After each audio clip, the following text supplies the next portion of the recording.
Margaret Elaine Cho carried her lunch in a plastic container with her name written in black Sharpie on the lid. She had done this every day for 19 years. Same container, same marker, same locker, on the third floor of St. Dunstan's Regional Medical Center in Fayetteville, North Carolina. The other nurses had stopped noticing her years ago. That was fine with her. She had learned, a long time ago, that being noticed was not always the same thing as being safe. She was 61 years old. Her scrubs were always clean, but never fashionable. She wore flat shoes that had been replaced so many times she could no longer remember what the first pair looked like. She walked quietly through corridors. She ate her lunch alone. She answered questions when asked, and did not speak when she was not. The younger nurses called her the background one sometimes. Not to her face, but in the break room, where voices carried around corners, she had heard it. She had not mentioned it to anyone. She simply noted it the way she noted most things. Carefully, completely, and without reaction. She had been doing that since 1982. She had joined the Army at 19, the same year her mother died, and left the family apartment in Sacramento, with nothing in it but a brown sofa and a television that received 2 channels. The recruiter had a kind face and a firm handshake. He told her the Army would give her direction. He was right, though not in the way either of them expected.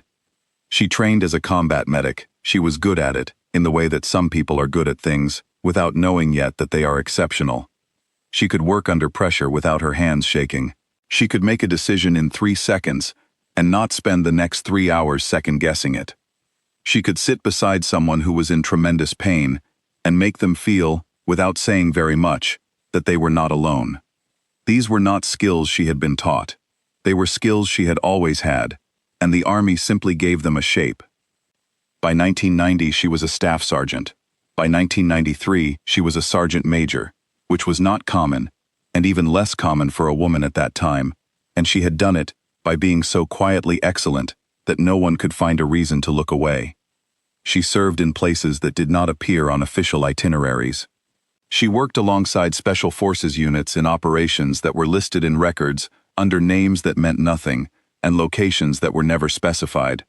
She had held injured men in the dark and talked to them about ordinary things, baseball, food, sisters, dogs, while performing procedures that would have required a surgical theater anywhere else. She had made those procedures work in a dirt courtyard, in the back of a moving vehicle, in the corner of a collapsed building, while something burned nearby. She saved lives that could not officially be saved, in places that could not officially be named. She never talked about any of it.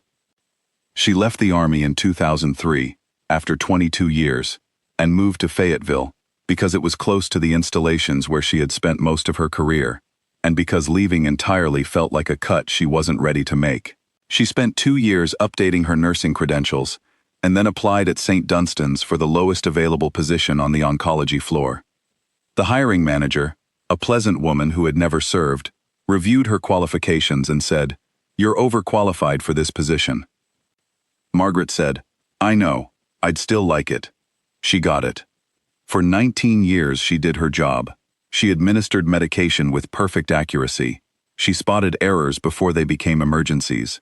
She stayed late without being asked. She sat with patients who were afraid at hours when no one else was present. She knew when to speak and when to simply remain, and she understood, having been in rooms where men were dying, that presence alone was sometimes the most powerful medicine available. She was never promoted past charge nurse. Her supervisor was a man named Gerald, who had a management degree and no clinical hours, and who scheduled her for the most demanding rotations because she never complained. He called her dependable in her annual reviews. He meant it as a compliment. She accepted it as one. The residents rotated through the oncology floor every few months. Most of them were competent. Some of them were not. When one of them, a second-year named Dr. Calloway, prescribed a combination of medications that would have caused a dangerous reaction in a 67-year-old man with a compromised liver, Margaret stopped the order, corrected the chart, and spoke privately to the attending physician before the error reached the patient. She did not report Calloway. She corrected the problem and returned to her work. Dr. Calloway never knew. The patient went home 4 days later and believed his recovery was unremarkable. This was, for Margaret, an ordinary Tuesday. In October of 2017, a man named Daniel Ferris was admitted to the oncology floor with stage 3 lymphoma. He was 47 years old, lean in the way that former soldiers stay lean, with a jaw that looked like it had made a few decisions of its own. His admission form listed his occupation as retired, and his emergency contact as a woman named Patricia in Boone, North Carolina. Margaret was assigned to his care rotation. She recognized him the moment she walked into his room with his intake forms. She recognized the particular stillness he carried, the way he sat in the hospital bed like a man who had spent years learning to wait without letting waiting show on his face. She recognized the scar that ran along the left side of his neck, which she knew was there before she saw it, because she had been the one who closed that wound. It was October 1994, a compound outside a city that did not appear on her discharge papers. Daniel Ferris had been 24 years old and had been unconscious when she worked on him, and had been breathing steadily when the extraction came 9 hours later, and had been alive because of decisions she had made in those 9 hours that were not part of any procedure she had been formally trained to perform. She had not seen him since. She reviewed his chart. She adjusted the IV rate. She told him the physician would be in that afternoon, and that someone would bring his lunch at noon. She did not say anything else. She closed the door quietly. He saw her name on the clipboard the next morning. She was at the nurse's station when she noticed him standing in the doorway of his room, looking at her. He was holding the railing of the door with one hand. His face had the expression of someone doing arithmetic in their head that they already know the answer to. She walked over. "You're the same Margaret Cho," he said. It was not quite a question. "Yes," she said. He looked at her for a long moment. She looked back at him in the way she looked at everything, steadily and without filling the silence with things it didn't need. "I thought you were a ghost," he said finally. "I mean, I looked. After, there was no record." "I know," she said. "You saved 4 of us that night." "You had good vital signs," she said, which was not entirely true, but was true enough. "I tried to find you," he said. She nodded once. "I need to discuss your medication schedule with Dr. Okonkwo," she said. "He'll be here at 3. Is there anything you need before then?" He stared at her. Then, slowly, he smiled. It was the smile of a man who had just understood something that had taken him 23 years to locate. "No," he said. "I'm all right." "Good," she said, and returned to the nurse's station. His treatment lasted 3 weeks. His condition stabilized faster than the oncologist expected, which the oncologist credited to a strong constitution and a positive attitude. Margaret noted the improvement in the charts each morning and said nothing unusual. She brought him extra blankets when the air conditioning on the floor ran cold at night. She noticed, without him telling her, that he didn't sleep well, and she adjusted the timing of his medication check so it didn't wake him at 2 a.m., the way it had the first 2 nights.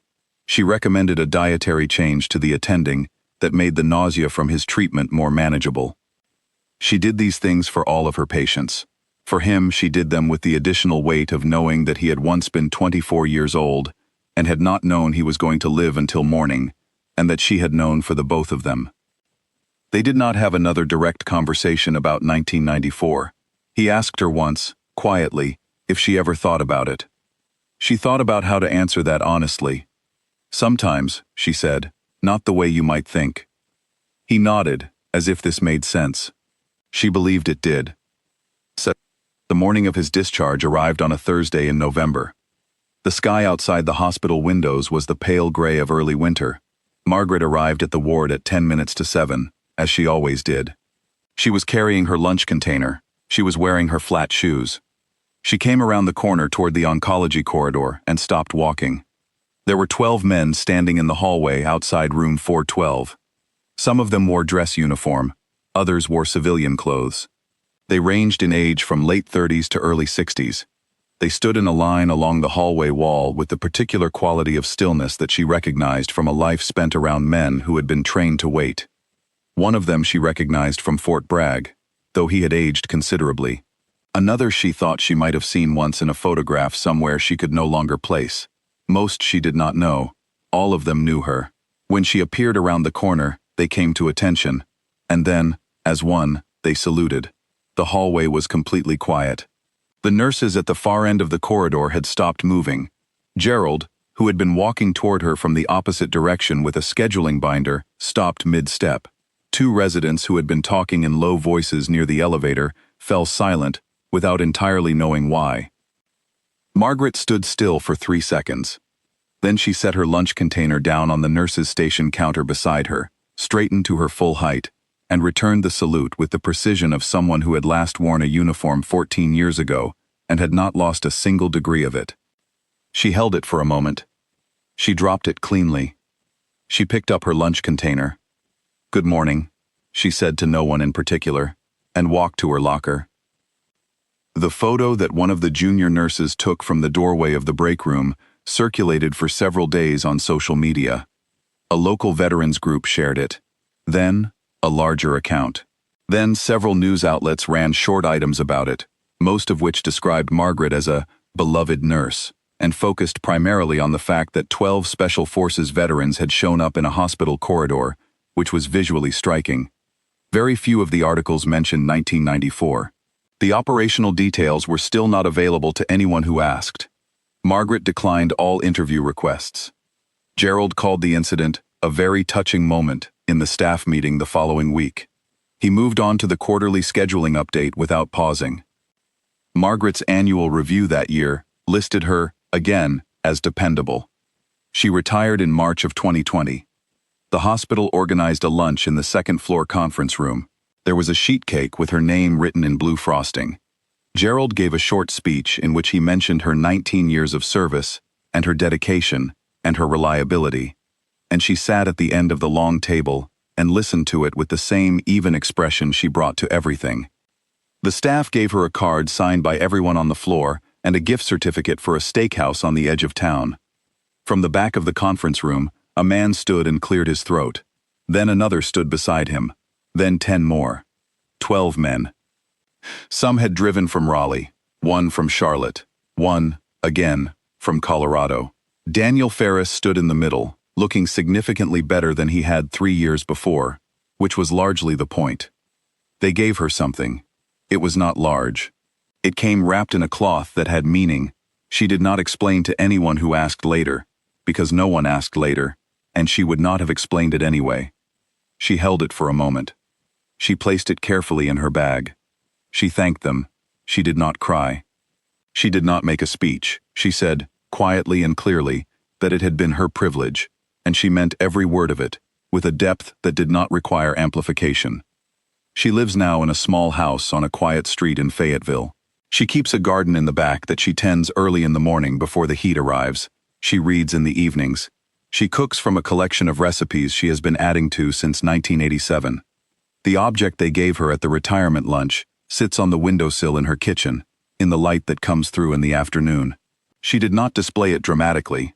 She simply set it where she could see it while she was making her coffee. Some mornings she looks at it, some mornings she doesn't. Either way, she knows exactly what it means. Daniel Ferris gave one interview, 2 years after her retirement, to a small veterans newsletter that most people outside of Fayetteville never read. The interviewer asked him what he thought people should know about Margaret Cho. He was quiet for a moment. "She knew I recognized her," he said. "On that first day, she knew, and she still didn't say a word. She just went back to work." He paused again. "That's the whole story. Right there. That's exactly who she is." The newsletter ran the piece in their spring edition. It received very little attention. Margaret never read it. She was in the garden by the time it was published, kneeling in the early morning light with her hands in the dirt, doing the quiet and necessary work that has always been, for her, enough.